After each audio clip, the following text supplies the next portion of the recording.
Hello, നമുക്കിന്നൊരു വെളുത്തുള്ളി കറി ഉണ്ടാക്കിയാലോ? പൂണ്ട് കുളമ്പെന്നാണ് ഇതിനെ പറയുക. വിവിയുടെ നാട്ടിലുണ്ടാക്കുന്ന ഒരു കറിയാണ് കേട്ടോ. ഞാൻ എൻ്റെ വീട്ടിൽ അധികം ട്രൈ ചെയ്തിട്ടില്ല, അപ്പോൾ നമുക്ക് പെട്ടെന്ന് ഉണ്ടാക്കാം. ആദ്യം ഒരു പാൻ ചൂടാക്കി അതിലേക്ക് 6 അല്ലെങ്കിൽ 7 അല്ലി വെളുത്തുള്ളി ആഡ് ചെയ്യുക. പിന്നെ നമ്മൾ ചേർക്കേണ്ടത് കുറച്ച് ജീരകമാണ്. അത് 1 ടീസ്പൂൺ ജീരകം, പിന്നെ 1 ടീസ്പൂൺ കുരുമുളക്. അടുത്തത് ചേർക്കേണ്ടത് ഒരു 1/4 ടീസ്പൂൺ ഉലുവ. ഇതൊക്കെ ചേർത്തതിന് ശേഷം അടുത്ത് നമ്മൾ ചേർക്കേണ്ടത് ഒരു 5 ചെറിയുള്ളിയാണ് കേട്ടോ. അപ്പം 5 ചെറിയുള്ളിയും കൂടെ ചേർത്തതിന് ശേഷം നമുക്കിത് നന്നായിട്ടൊന്ന് മിക്സ് ചെയ്തെടുക്കാം.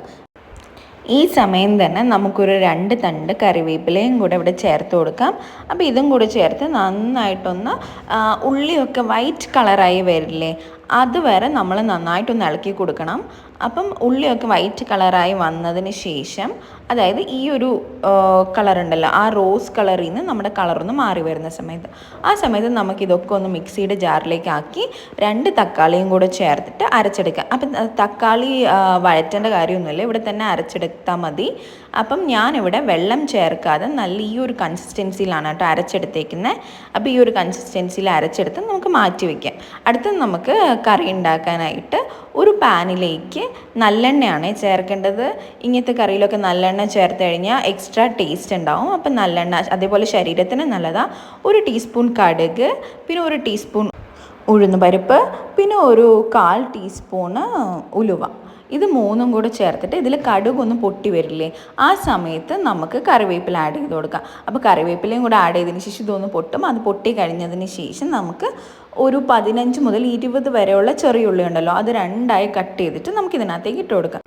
ഇനി നമുക്ക് ഈ ഇട്ട സാധനങ്ങളെല്ലാം കൂടെ ഒന്ന് മിക്സ് ചെയ്ത് കൊടുക്കാം.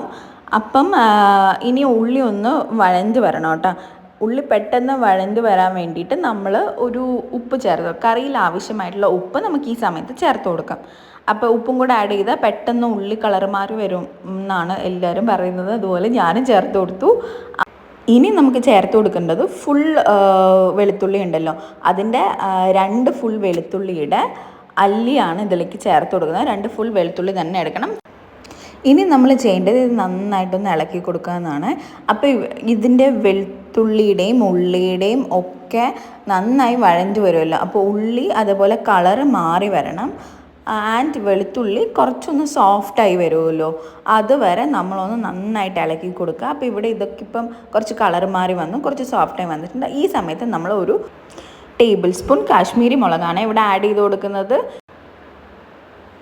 അത് ആഡ് ചെയ്ത് കൊടുത്തതിന് ശേഷം നമ്മൾ 1 ടേബിൾ സ്പൂൺ മല്ലിപ്പൊടിയാണ് ഇവിടെ ആഡ് ചെയ്ത് കൊടുക്കുന്നത്. ഇതും കൂടെ ആഡ് ചെയ്തതിന് ശേഷം അടുത്ത് നമ്മൾ ആഡ് ചെയ്യേണ്ടത് ഒരു 1/4 ടീസ്പൂൺ മഞ്ഞൾ, കൂടി പോകേണ്ട ഒരു 1/4 ടീസ്പൂൺ മതി.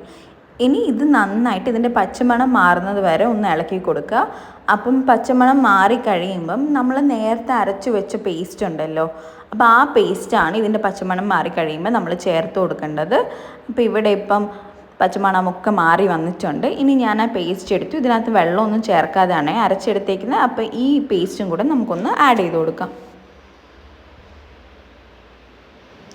ഇവിടെ ഇപ്പോൾ ആഡ് ചെയ്തിട്ടുണ്ട്. ഇനി ഇത് നന്നായി ഒന്ന് മിക്സ് ചെയ്തിട്ട് നമ്മളിനി ഇത് ലോ ഫ്ലെയിമിൽ ഒന്ന് കുക്ക് ചെയ്തെടുക്കണം. അപ്പം ഇത് കുക്ക് ചെയ്തെടുക്കേണ്ടതെന്ന് പറയുന്നത് ഒരു എണ്ണയൊക്കെ മേലെ തെളിഞ്ഞ് വരില്ലേ, അതുവരെയാണ് കുക്ക് ചെയ്തെടുക്കേണ്ടത്. അപ്പം നന്നായി എണ്ണ തെളിഞ്ഞ് വരുമ്പോഴേക്കും നമ്മൾ പുളിവെള്ളം ചേർത്ത് കൊടുക്കണം. അതെങ്ങനെയാണെന്ന് വെച്ചാൽ നമ്മൾ ഒരു നാരങ്ങ സൈസിൽ പുളി എടുത്തിട്ട് അത് വെള്ളത്തിൽ കുതിർത്ത് വെച്ചിട്ട് നന്നായി അതിൻ്റെ ചാറെടുത്തിട്ട് ഇതിനകത്തേക്ക് ചേർത്ത് കൊടുക്കുക. അപ്പോൾ പുളി ഒഴിക്കുമ്പോൾ ശ്രദ്ധിക്കണം, പുളി കൂടിപ്പോയി കഴിഞ്ഞാൽ നമുക്കൊന്നും ചെയ്യാൻ പറ്റില്ല. അതുകൊണ്ട് ചെക്ക് ചെയ്ത് നിങ്ങൾ ആഡ് ചെയ്ത് കൊടുത്താൽ മതിയേ. ഇപ്പം ഞാൻ പുളിയൊക്കെ ആഡ് ചെയ്തിട്ടുണ്ട്. ഇനി നിങ്ങൾക്ക് ഇവിടെ ഈ കൺസിസ്റ്റൻസി പോരാ, ഇനി കുറച്ചുകൂടെ വെള്ളം വേണമെന്ന് തോന്നുകയാണെങ്കിൽ ഈ സമയത്ത് നിങ്ങൾക്ക് ആവശ്യമുള്ള വെള്ളം ആഡ് ചെയ്ത് കൊടുക്കാം. അപ്പം വെള്ളം ആഡ് ചെയ്ത് കൊടുക്കുമ്പം ചെറിയ ചൂട് വെള്ളമാണ് ആഡ് ചെയ്ത് കൊടുക്കേണ്ടത്. അപ്പം ചൂടുവെള്ളവും കൂടെ ആഡ് ചെയ്തിട്ട് ഇത് നന്നായിട്ടൊന്ന് തിളയ്ക്കാൻ വയ്ക്കാം. അപ്പം ഞാനിവിടെ ലോ ഫ്ലെയിമിലാണ് വെച്ചേക്കുന്നത്. ഈ സമയത്ത് നമുക്ക് കുറച്ച് ശർക്കരയും കൂടെ ചേർത്ത് കൊടുക്കാവേ. ഇത് എന്തിനാന്ന് വെച്ചാൽ നമ്മൾ എരിവുള്ള കറിയിലൊക്കെ ശർക്കര ആഡ് ചെയ്യുമ്പോൾ ഒരു പ്രത്യേകതര ടേസ്റ്റ് ഉണ്ടാവും. നിങ്ങൾക്ക് വേണ്ടെങ്കിൽ ഈ സ്റ്റെപ്പ് സ്കിപ്പ് ചെയ്യാവുന്നതാണ്. ഇനി ഒന്ന് ലോ ഫ്ലെയിമിൽ നന്നായി കുക്ക് ചെയ്തെടുക്കുക. ഇത് കണ്ടോ, മേലെ എണ്ണ ഇങ്ങനെ തെളിഞ്ഞ് വരുന്നത് വരെയാണ് കുക്ക് ചെയ്ത് കൊടുക്കേണ്ടത്. ഈ സമയത്ത് അടിപൊളിയായിട്ടുള്ള സ്മെല്ലും വരും, നമുക്കിപ്പോൾ തന്നെ ചോറ് കഴിക്കാനും തോന്നും. അത്രയും ടേസ്റ്റി ആയിട്ടുള്ള ഒരു കറിയാണിത്. ഞാനൊന്ന് ഇളക്കി കൊടുത്തു, വീണ്ടും കുറച്ച് സമയം കൂടെ വെക്കും. അപ്പോഴേക്കും ഫുള്ളായിട്ട് എണ്ണ പിരിഞ്ഞു വരും. ഇതേപോലെ എണ്ണ പിരിഞ്ഞു വരുമ്പോഴേക്കും നമ്മുടെ കറി റെഡി ആയിട്ടുണ്ട്. എല്ലാവരും ഈ റെസിപ്പി ഒന്ന് ട്രൈ ചെയ്യണം. അതുപോലെ സബ്സ്ക്രൈബ് ചെയ്യാതെ കാണുന്നുണ്ടെങ്കിൽ സബ്സ്ക്രൈബ് ചെയ്യണം. താങ്ക്സ്.